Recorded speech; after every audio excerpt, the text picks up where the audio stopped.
وارزقنا مولانا محمد وعلى آله ومن تبعهم بإحسان إلى يوم الدين.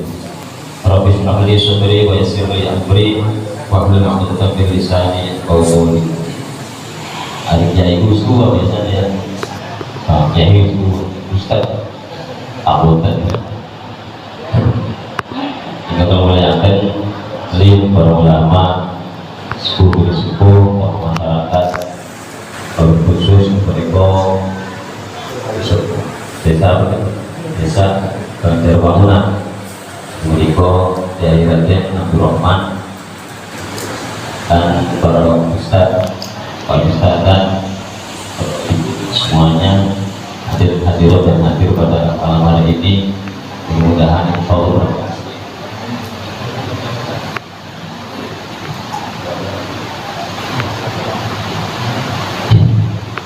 berkah berkah anak itu ekor Al-Quran ini antara itu sulul Quran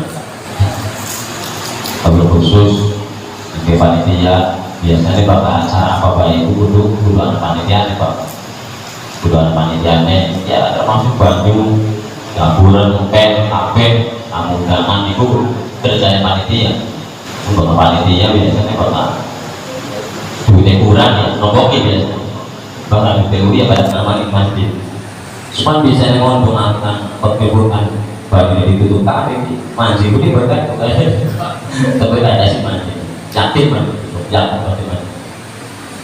alhamdulillah pada malam hari ini pula pribadi apunten saya jadi korban Arab ditonton pengakas mainan yang dikenal di Singarane kita no Kiai Raden Abdul Rahman di Mas Sobin di Amunten bikin bentuk sopan sebenarnya apa sebut Kiai di Musafir di masuk arah si bagus dengan Kiai ini tidak bagus beli pantas di semua mas tahu semua mana masih telepon itu alhamdulillah pula sakit silaturahim desa Bani Srep biasanya pulang mandi ya mandi itu pengen ngerasa tenang tuh mau kayak kampung ya emang kampung dulu kan BDN itu bor-bor sih karena setelah bodoh namun bukan enter saking lah bibita tuh panas sedikit masuk jadi kadang pengen ngerasa tenang kayak kampung ya pula saya kampung saya ngelosari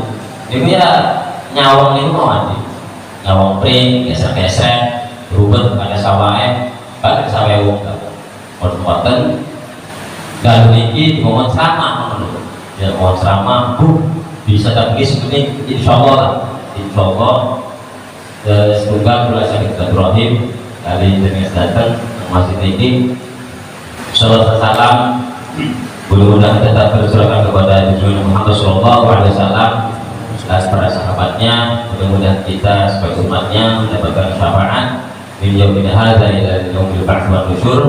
Amin amin ya rabbal alamin. Bapak Ibu yang terhormati, saya lagi ngawas diniati nopo. Diniati ini aja karena penasaran. Ya penasaran kayak kiai ulung, penasaran atau bikin kayu apa sih kayak ini kenalan pempek ini. Ya pokoknya sih bukan ini.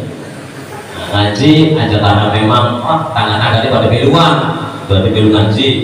Atau misalkan yang malah ajabur bukan balik berkat itu panitia ada berkat itu bakal ini atau bikin misalkan binati ngaji lah ada balik semua binati lagi dirame bila mama kita cinta gitu ya ada belaratan pertama binati ngaji terus doyo nurut mari perintah Gusti Allah tapi kali manut atau melampaui sunai kanjeng Nabi bis mana sih bebas bukan beli berkatnya bonus, bukan karena bagi angpau ya, duit THR, ya alhamdulillah berat bonus. Si penting Bismillahirrahmanirrahim, boleh sedoyo mati, cici niatnya nurut mari perintah Gusti Allah, tapi kali ngelakoni sunai kanjeng Nabi. Masalah tatori yang tadi sunai iman, sahalallahu lahu thoriqan ilal jannah. Sapa bonge sing manggah dalan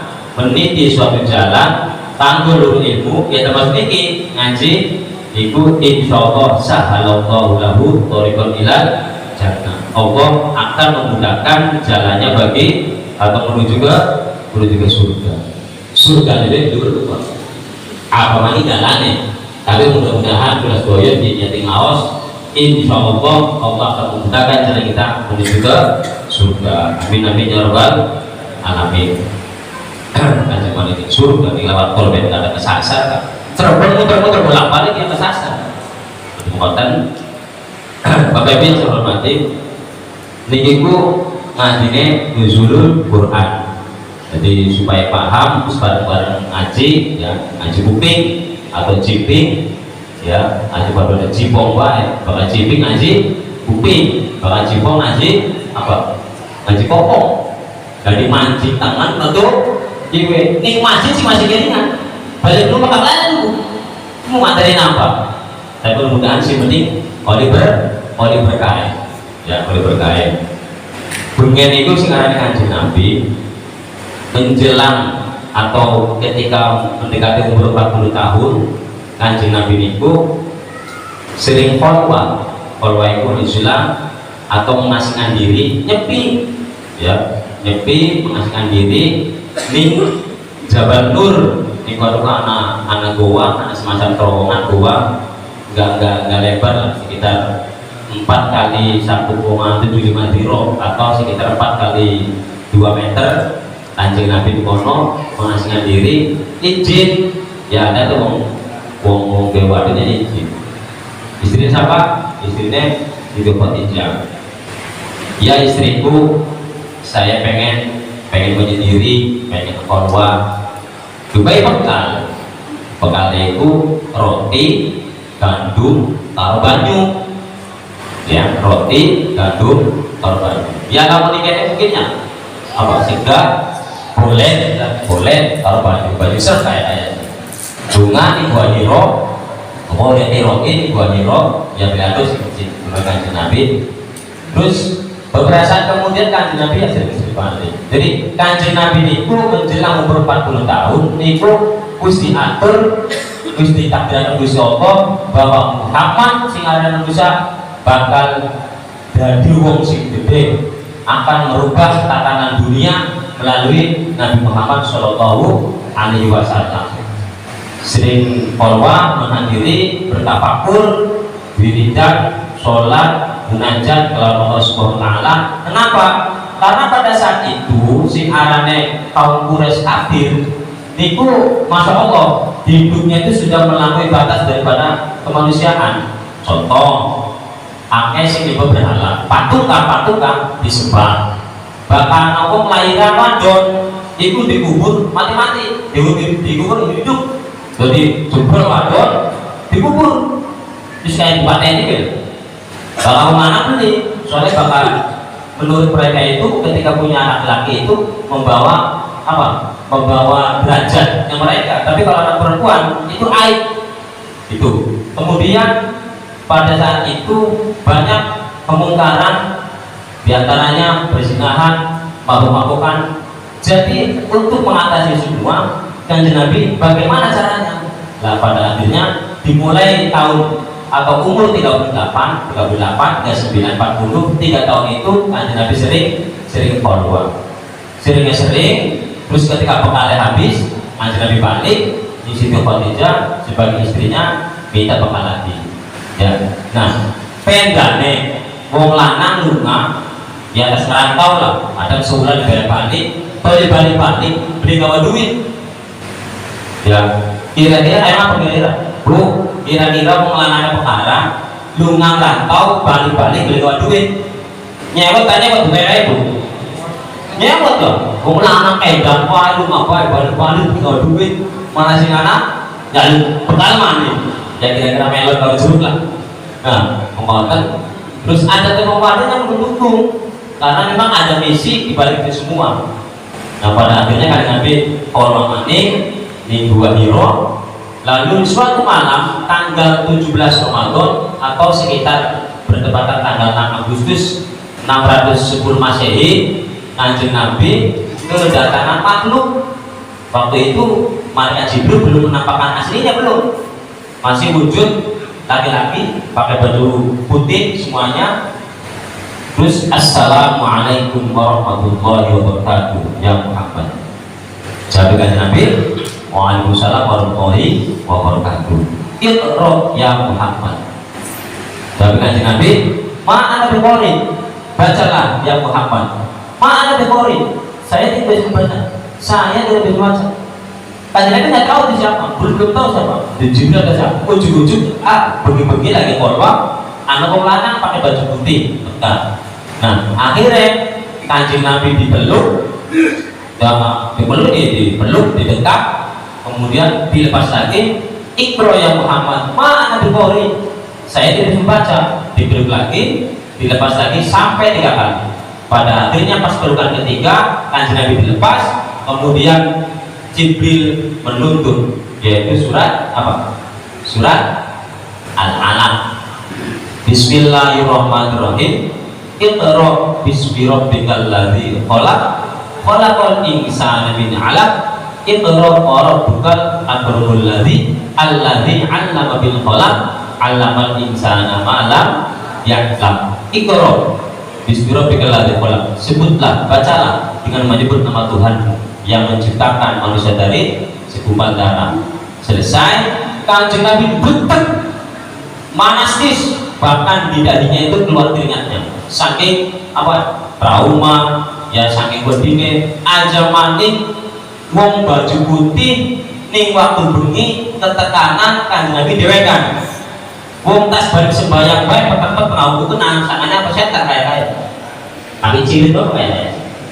Piye Kanjeng Nabi dewekan di tengah makhluk sing ora dikenal. Kanjeng bentuk manastis balik min situ Khadijah rumah. Turun si Jabal Nur atau Bahiro, zamiluni zamiluni. Lawan kak selebetik nyong, selimutan saya, kemuli. Ya kayu manas itu bebas manastis. Kalau manastis jadi dikemuli. Akhirnya Kanjeng Nabi pun cerita kejadian itu. Lalu sebagai istrinya si Khadijah ngadem-ngademi, demi Tuhan, demi Allah, Allah tidak mungkin menghinakan engkau ya suamiku. Karena apa? Karena engkau adalah orang yang selalu menyambung silaturahim, dan orang yang selalu membantu antar sesama, dan orang yang selalu menghormati tamu. Akhirnya Kanjeng Nabi masih down, masih trauma. Pada akhirnya ya sudah, ayo suamiku, Kanjeng Nabi digawani siapa? Bahiro, pendeta namanya Waraqah bin Naufal.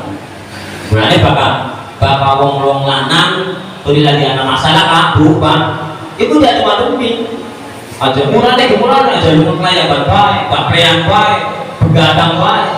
Kira-kira jadi dia ada madumi, lamun pegel ya dibijeti, lamun masuk angin ya digerok. Ya aku kalau salawatan kok sholatullah salamullah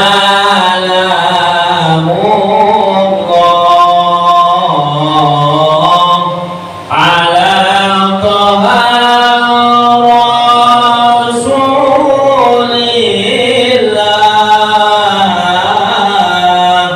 sholatullah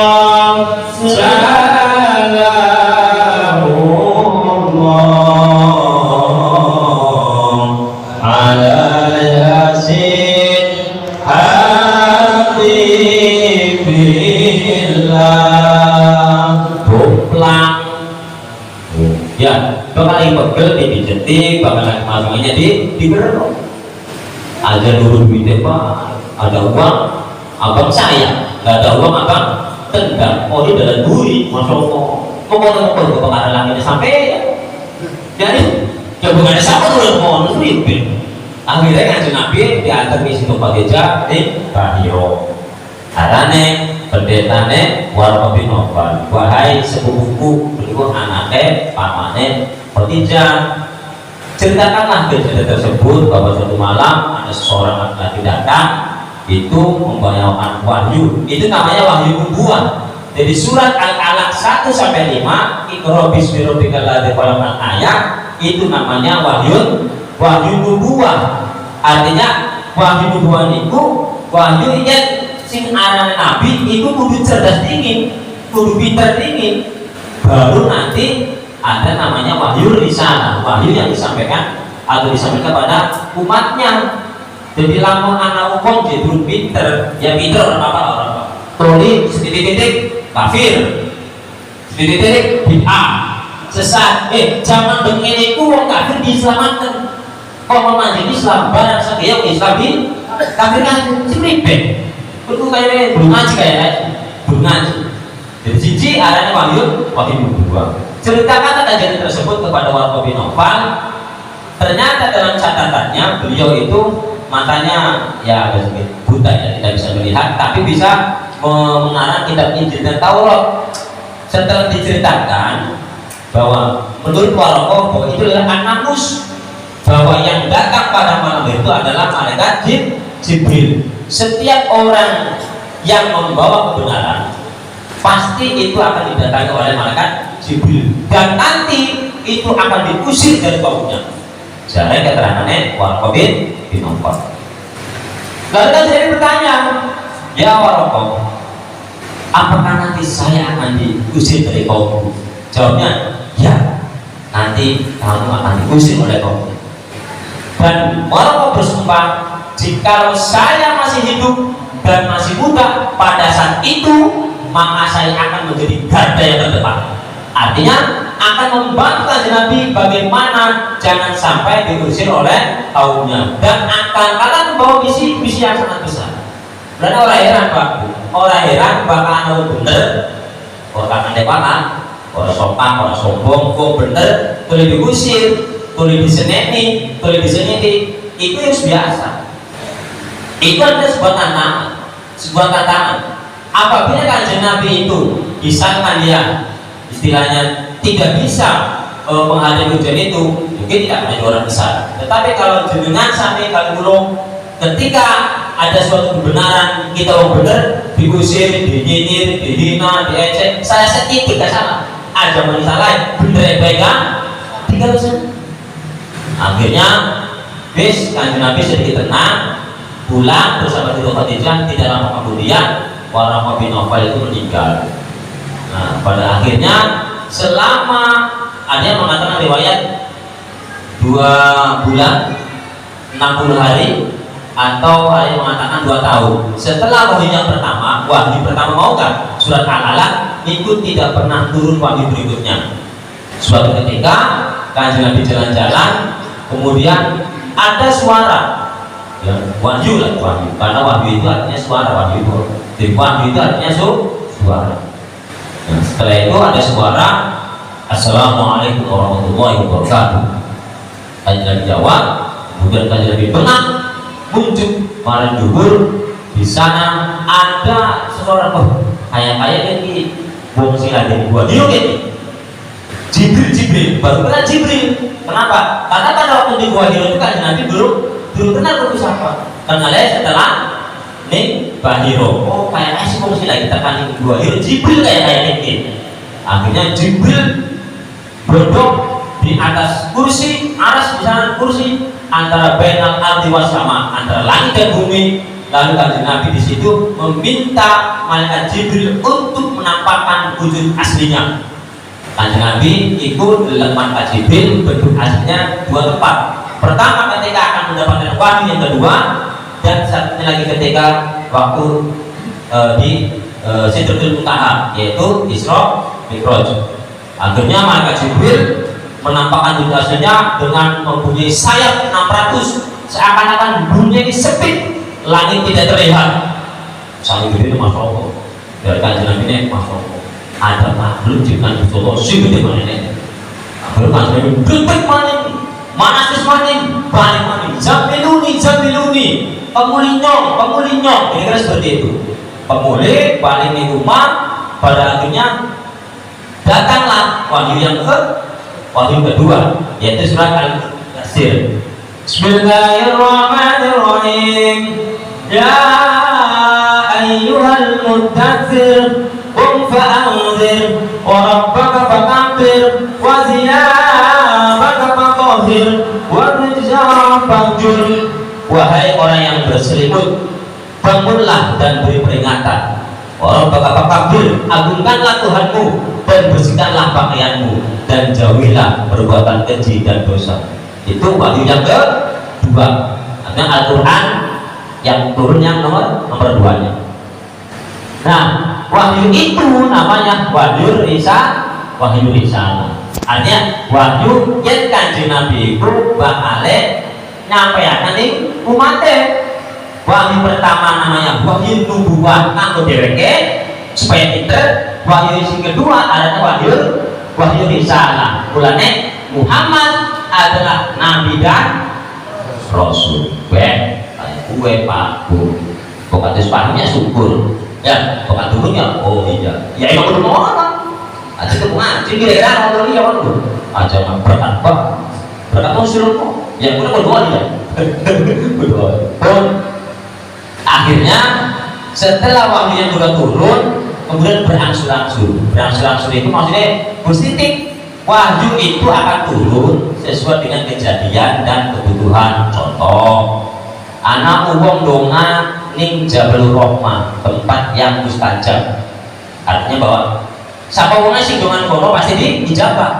Dongane ya Allah, mudah-mudahan nyong sugih, mobil akeh, dunyane akeh, beras akeh, istrine sujud beli kok aktif Pak pengen ada kan ya terus ditegur si manusia kawanku ya Mang Heri lah kira-kira lah Tuhan lu diapain sokong ya ditegur lewat Kanjeng Nabi aja ngomong lalu turun ayat Rabbana atina fid dunya hasanah wa fil akhirati hasanah wa qina adzabannar. Dunyane bagus ya oke, akhiratnya juga bagus. Oke, berangsur-angsur kayak Kanjeng Nabi waktu lahir, kemudian saya senenge terus dilaknat turun surat Al-An'am dan lain sebagainya. Wahyu yang setelahnya nanti itu turun sesuai dengan kebutuhan dan kejadian. Kayak contoh nanti wahyu yang terakhir itu adalah potongan surat ayat Al-Maidah ya, Al-Maidah ayat 3. Al-yauma akmaltu lakum dinakum wa atmamtu 'alaikum ni'mati wa raditu lakumul Islam din. Nah, saya hari ini kusempurnakan agama kalian dan kucukupkan nikmatku kepada kalian semua dan saya ridho Islam sebagai agama kalian. Itu wahyu yang terakhir. Menurut wahyu pertama wis, wahyu terakhir wis. Pun bagi wis hormati. Sehingga ngajinya nuzulul Quran.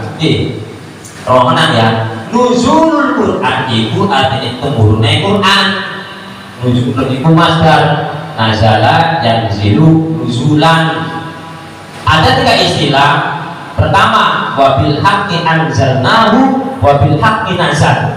Nazala yanzilu nuzulan.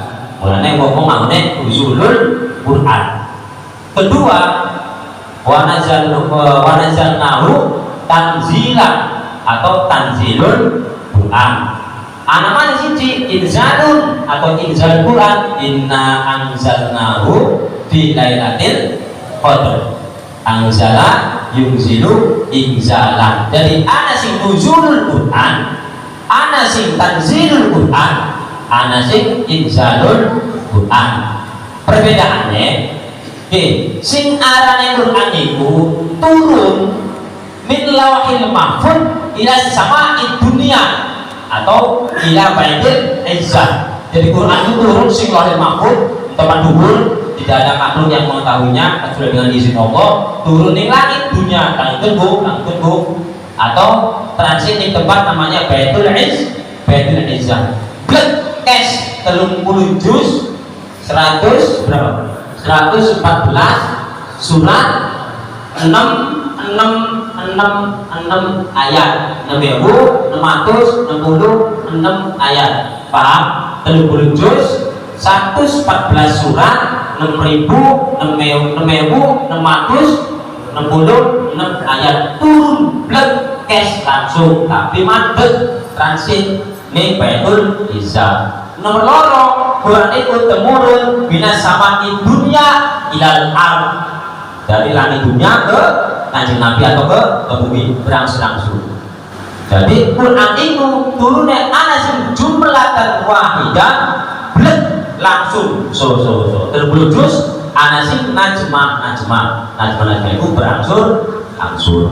Lalu sebenarnya adalah ketika kita memperingati turunnya Quran yang sebenarnya istilahnya ada tanzilul Quran, turunnya Quran berangsur-angsur. Tanzilul Quran, Al-Alaq, Al-Mudaththir, kemudian surat itu yang wa dan sebagainya. Kemudian ada yang inzalul Quran, turunnya Quran itu blek 30 juz. Itu yang sebenarnya ya Bang ya. Ada yang tanzilul Quran, ada inzalul Quran. Lalu bagaimana ketika menggunakan nuzulul Quran? Bapak Gubernur bagiannya panitia. Tak mana panitia. Tapi memang umumnya adalah nuzulul Quran. Ternyata makanya Pak, ketika kita menggunakan inzalul Quran, itu ada makna yang tersimpan atau makna yang kurang pas. Inzalul itu maknanya metu dari sesuatu yang menunjukkan bahwa itu balik. Ya maknanya desak Pak. Ya, inzalul itu ada makna yang desak, maknanya metu apa? Ini suka metu barang, pokoknya barang situ juga wong itu balik. Nah, jadi moro-moro menggunakan lafaz inzal apa mani tanzil, paham ya?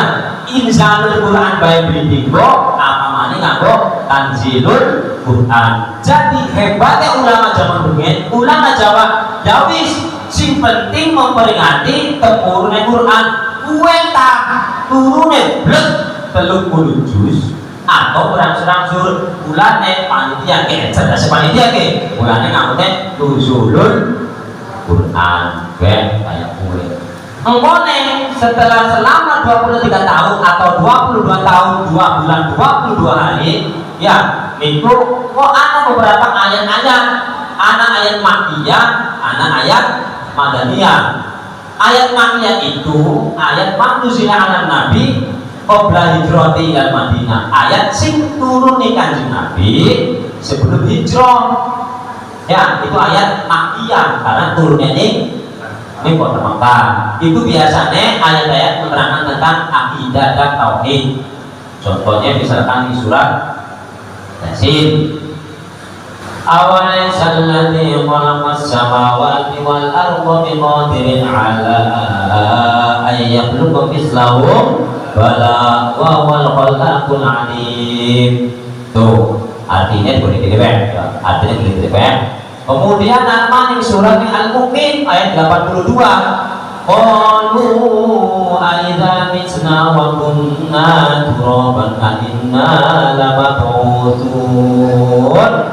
Allah jawab Bu, Bapak mau berkotor Pak, mandikan adab lancar apa? Nah, wis bakal surat Madaniyah itu manuzila ala Nabi ba'dahi hijrati, yaitu ayat sing turun di Kanjeng Nabi setelah hijrah, namanya surat Madaniyah. Itu biasanya tentang apa? Tentang muamalah atau tentang ibadah. Contohnya ya ayyuhalladzina amanu kutiba alaikumus syiyamu kama kutiba alal ladzina min qablikum la'allakum tattaqun.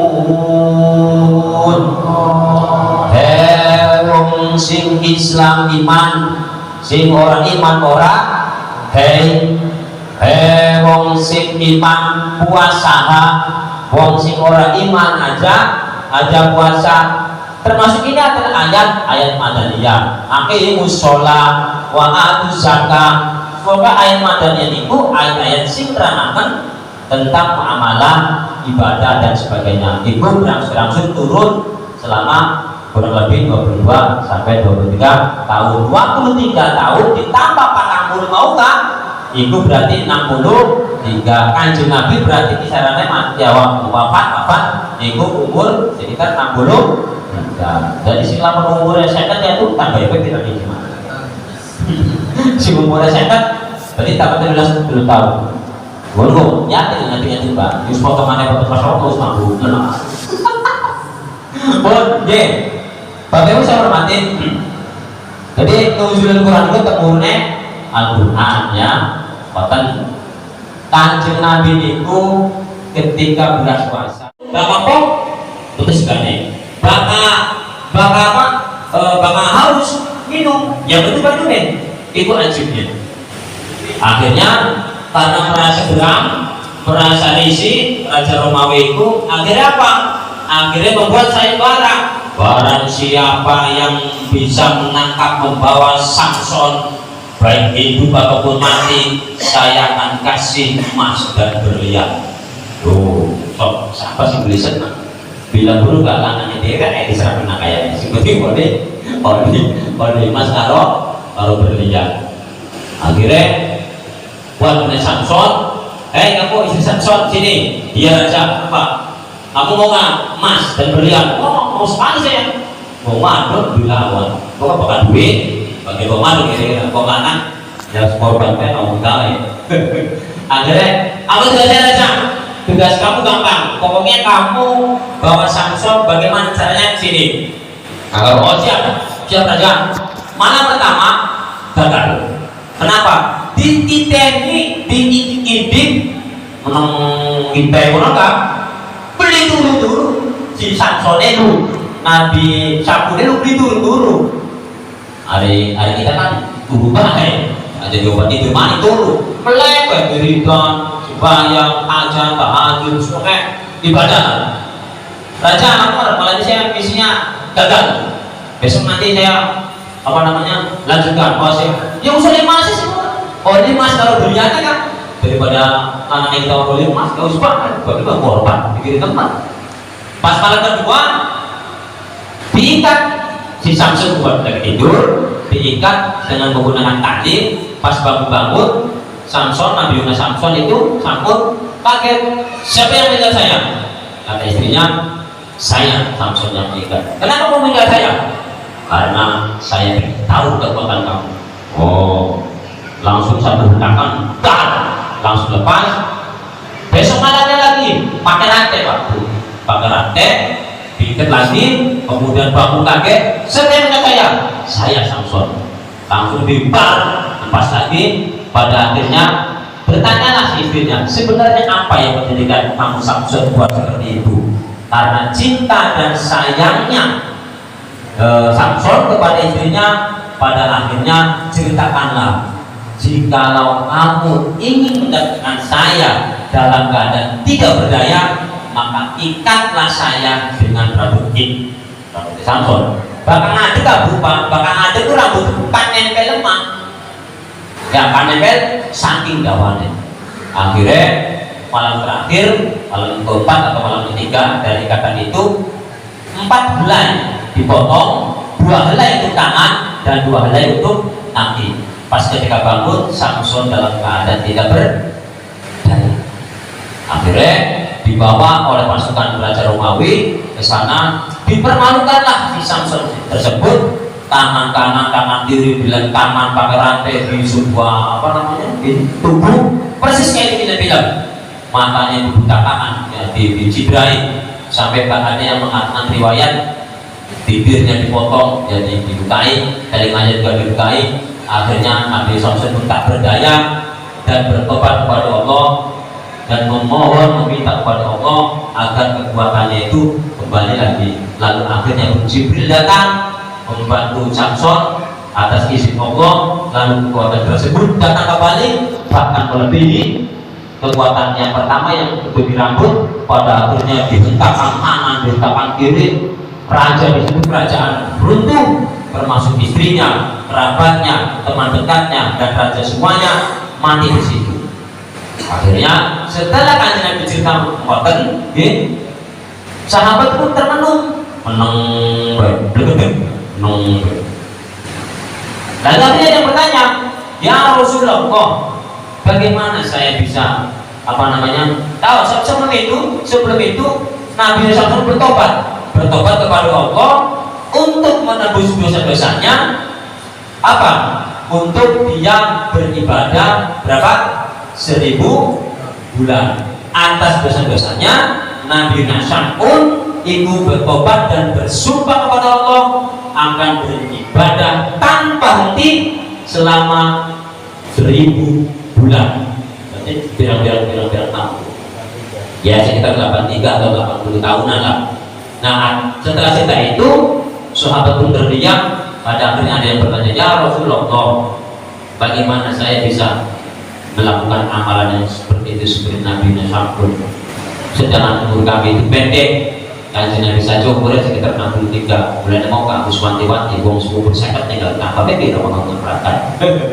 Bahkan nah kalau dari 40 dewek yang derok, anak tukang, anak dagang, anak apa segala pirang-pirang lah.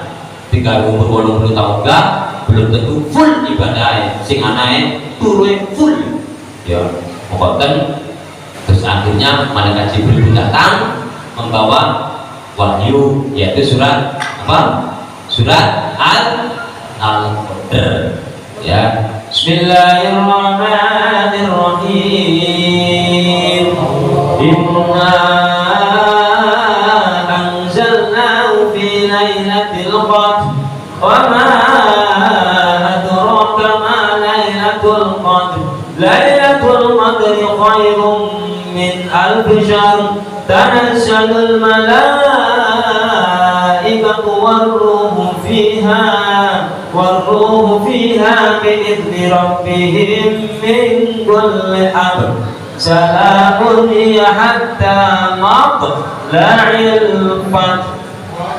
Bahkan akhirnya inna anzalnahu fi lailatul qadr, kami turunkan Al-Qur'an di malam Lailatul Qadar.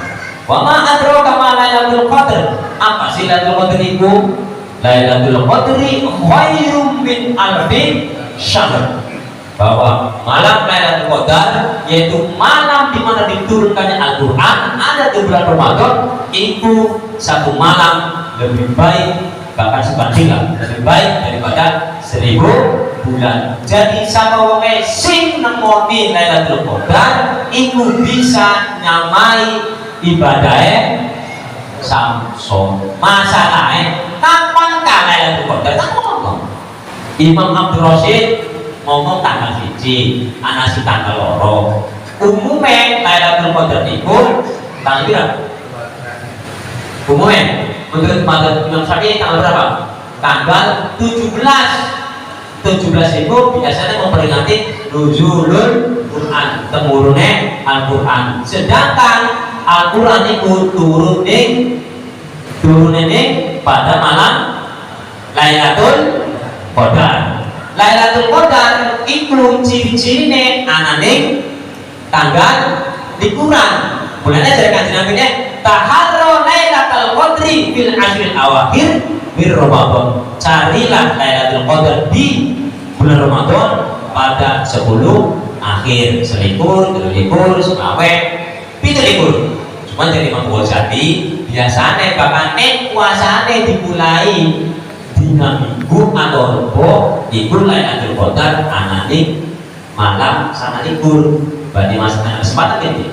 Tapi mas itu belum Pak belum Lailatul Qadar itu. Ya nggak usah kejutan. Mulanya bapak tahu misalkan Desa terawih, mangkati, ayo terawih, apa sih? Gampang, meskipun ada belum tahu.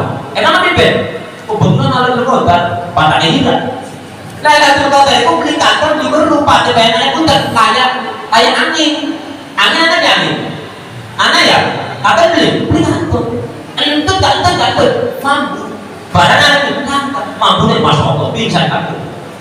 Lalu, jadi Lailatul Qadar itu anak, tapi bisa dirasakan atau tidak bisa diketahui oleh sama. Nah, waluwe ciri-ciri neko biasanya karena jalur malaikat waruh fiha.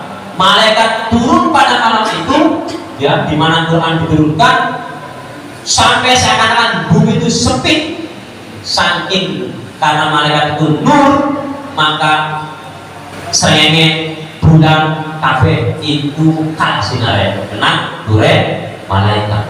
Makanya ciri-cirinya Lailatul Qadar biasanya ya panas, adem ya, semua enak ya. Tapi tetap bisa berreaksi atau tidak bisa diketahui oleh siapa.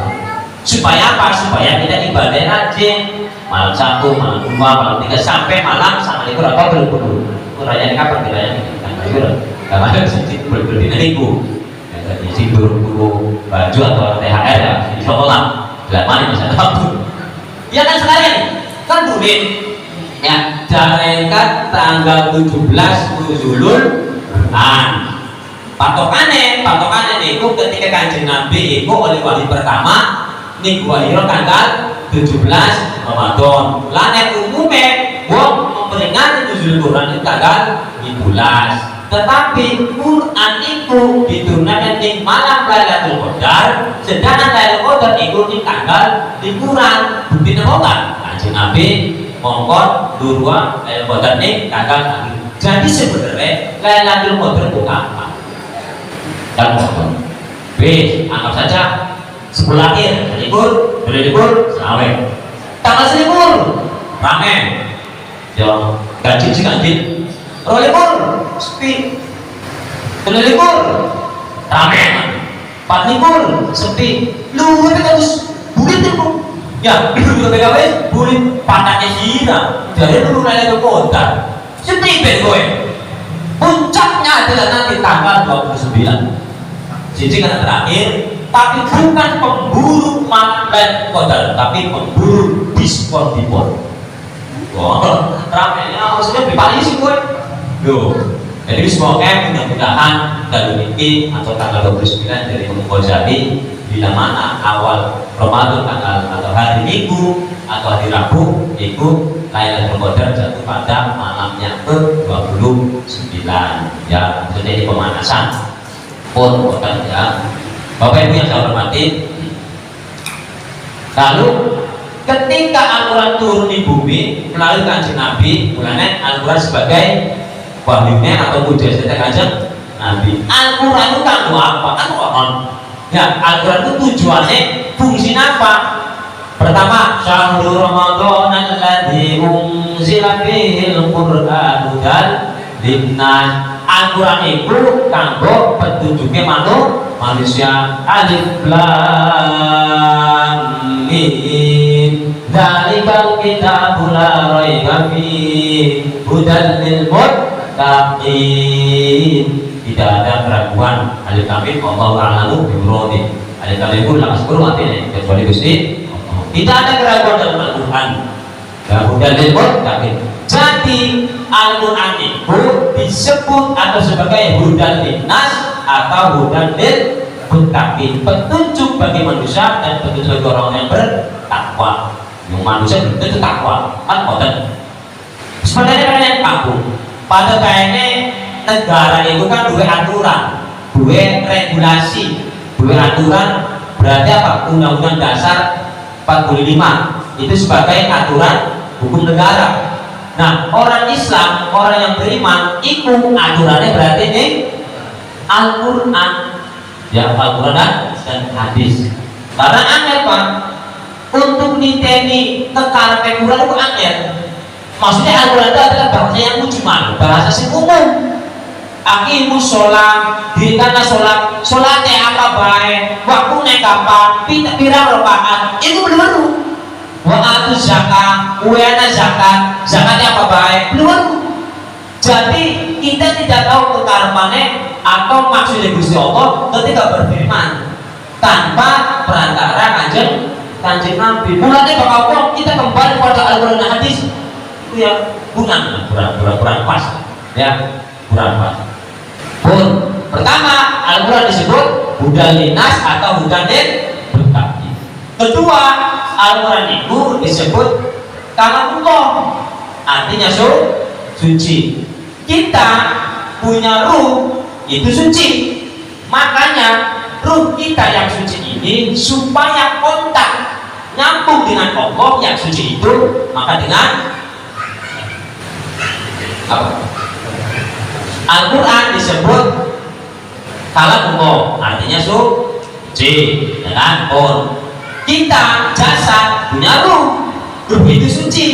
Supaya ruh kita yang suci ini bisa kontak dengan Allah, maka dengan baca Quran. Mulanya pertama kan Iqra ya Muhammad. Mana? Ya Muhammad bacalah. Tapi ana loro sing arane membaca iku Kanjeng Nabi umi iya. Kanjeng Nabi tidak berbahasa iya. Tapi bukan berarti Kanjeng Nabi itu bukan. Kanjeng Nabi itu bukan berarti bodoh, bukan berarti beliau tidak bisa membaca. Maksud daripada Iqra ya Muhammad itu ana loro. Iqra membaca, baca secara tekstual. Kedua adalah membaca secara kontekstual. Ya, membaca tekstual, membaca kontekstual. Contoh, ini Budi. Ya, berarti ketika saya membaca ini Budi, itu adalah membaca secara tekstual. Bacaan itunya yang dibaca, paham? Tetapi ketika bacanya adalah secara kontekstual, bukan masalah membaca ini budinya, tapi budinya yang dibaca. Mulanya Kanjeng Nabi ketika disuruh Iqra bukan berarti Kanjeng Nabi tidak disuruh membaca, tapi disuruh membaca tatanan kehidupan orang-orang kafir pada saat itu. Bagaimana menyelesaikan orang yang banyak menyembah berhala, bagaimana orang-orang yang banyak berzina, orang-orang yang banyak minum arak. Itu bagaimana? Karena Kanjeng Nabi adalah orang yang nanti akan berubah peradaban dunia semuanya. Tuh. Jadi Kanjeng Nabi tidak mungkin seorang nabi dan rasul punten tidak bisa membaca. Maksudnya Kanjeng Nabi disuruh macam itu. Nah, kita sebagai umat Islam jelas kan? Kita memperhatikan nuzulul Quran, tapi jemurannya besok dibaca ya Masya Allah. Paham ya? Tapi yang pentingnya, contoh, yang kadang itu Masya Allah ya. Tapi orang apa? Contoh, idza waqa'atil waqi'ah laisa liwaqa'atiha kadiba qabidatur rafi'ah idza rujjatil ardu rajja wa busyatil jibalu bassa wa kana sabaan mumbatta. Ayat selesai kan? Apanya apa? Buru-buru apa itu? Artinya kiamat. Idza waqa'atil waqi'ah, ketika terjadi kiamat. Tapi lebih kok jebul ngomongnya apa? Rezeki dan lancar. Memang anak man qara'a suratal waqi'ah fi kulli lailatin lam tusibhu faqatul abadan. Anjir kuat memang. Siapa wongnya sing maca surat waqi'ah di tiap malam itu insyaallah dibakal fakir, dibakal neraka. Maca waqi'ah apa neraka? Ya sini nasi pokok. Ada silakan waqi'ah. Quran dibaca Pak Ustaz ya waqi'ah fakir. Dibaca sekali kami Al-Fatihah, Al-Baqarah, Al-Baqarah, Al-Imran, An-Nisa, Al-Maidah sampai selesai. Pokoknya anggap saja bulan puasa adalah bulan yang memang harus kita banyak membaca Al-Quran, tadarusan dan lain sebagainya. Tapi dalam satu tahun ini kita bisa hafal, bisa hatam Quran. Aja wakil apa? Bila perlu wakil mah, urusan jelma ini, sudah becus ya. Terus kecil sih tangannya kan? Terus kecil.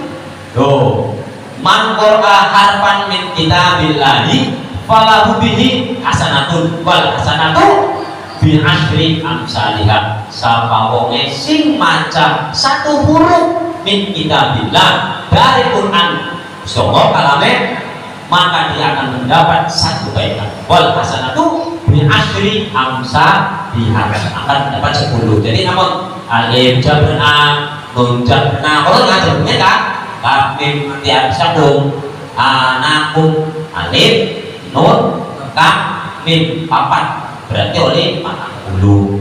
Oh lumayan lu. Kok gajiannya mau ditana? Nanti setiap hari ada beda mana tuh? Ya Ustaz, Bang Sobi kayak gimana? Oh kan lu? Ya. Nah, atau misalnya minja berma, terus mama, minta pesemu dan berdak, mama muda. Oh Masya Allah, mama muda itu bebek. Ya, jangan pengen kan, pokoknya warna apa, anak tulisannya, Qurannya laki-lakinya, kalau di musola kan, jendela kan, pengen dipukul ke bulan. Nah, barang wakil apa pirang-pirang hurufku? Dikongkongan itu wakil oleh jangan pirang-pirang ayat, pirang huruf, pirang-pirang apa itu? paham ya?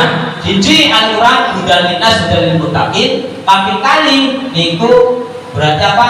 Al-Quran adalah kalam suci supaya kontak dengan Allah harus membaca Al-Quran. Buktinya Kanjeng Nabi disuruh iqra, bacalah.